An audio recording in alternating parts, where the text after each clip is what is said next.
everyone, it's James Lambert, the motivational coach and speaker. I went from knockouts to knowledge and from headlocks to hugs. I still embrace people, just now in a more positive way. So hello, I hope you're absolutely thriving in all areas of your life.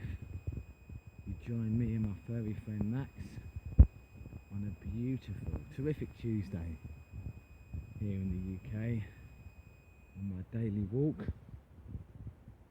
And I've just been really thinking about defining success for yourself. What does success mean to you? It can mean many things to as many different people, of course, but I think it's so important to define what success means to you, because increasingly all over my Twitter feed and particularly on Facebook,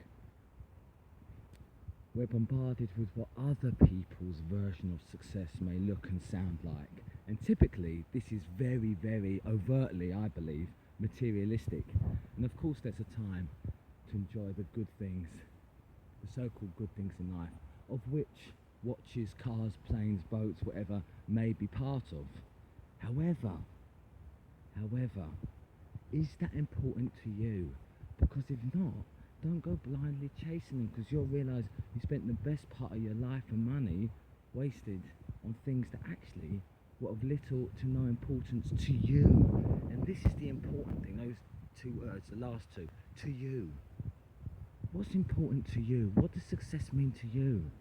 You see, in truth, a lot of entrepreneurs, a lot of the great ones, they hustle more for the freedom than the things. So yeah, they might show a picture of a boat or a fancy new watch, but really it's about the freedom that money brings them. Moreover, they typically work in an industry that they have great passion for. Subsequently, they do very well. So again, I just want you today to really dial in on what success looks, sounds and feels like for you. Bring in as many emotions as you can, as many of the five senses or more.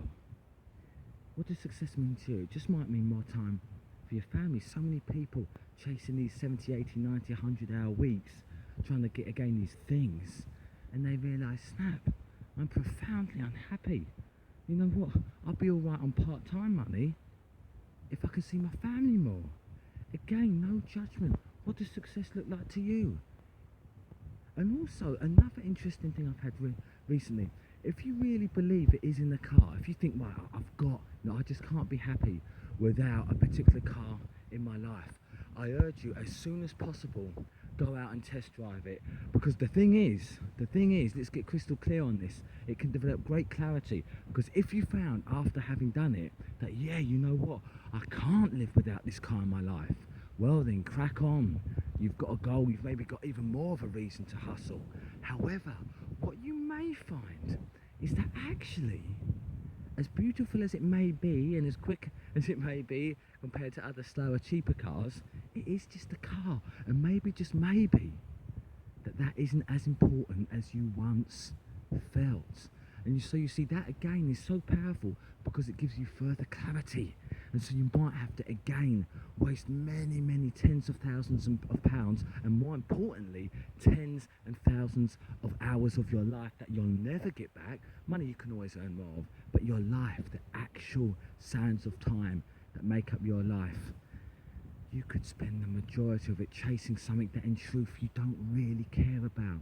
So I really urge you today, develop crystal clear clarity on what success looks like to you.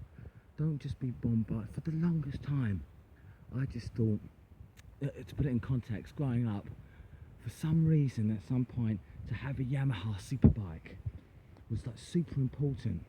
And you know, I got my own R6, I'll never forget it. It was lovely, it was nice, white, black and red.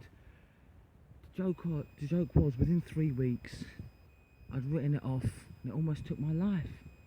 So, you see, that's why they say be careful what you wish for. And you know, over the many months, nay 3/4 of a year that I had spent to recover, I realised that, you know what was important was my friends and the family around me.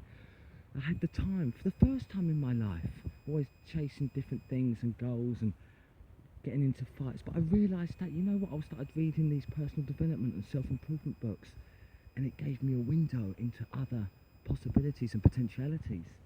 And I thought, you know what, there's more than just chasing money. And as I say, no judgment from me. If that's what gets your juices going, if earning just lots of money for its own sake is what you're about, more power to you. I'm just urging you to understand the reasons for doing what you do and why. So, define success for you. Just because you might see an advert on telly or in a fancy magazine or at Wimbledon or on the, wherever, for Rolex. Define, who says that's a fine watch? It may be. Might be a lot of man hours go into it, but there's a heap of other watches out there. So it's not just the one that's most promoted the most or advertised the most frequently that defines success. Really think about it for yourself. So, contemplate success. What does it mean to you? Money, freedom, family, love, or potentially a combination of them all. Again, it's not about my version of it. Define it for yourself. So as always, I hope you found value in this. You are unstoppable, and I believe in you.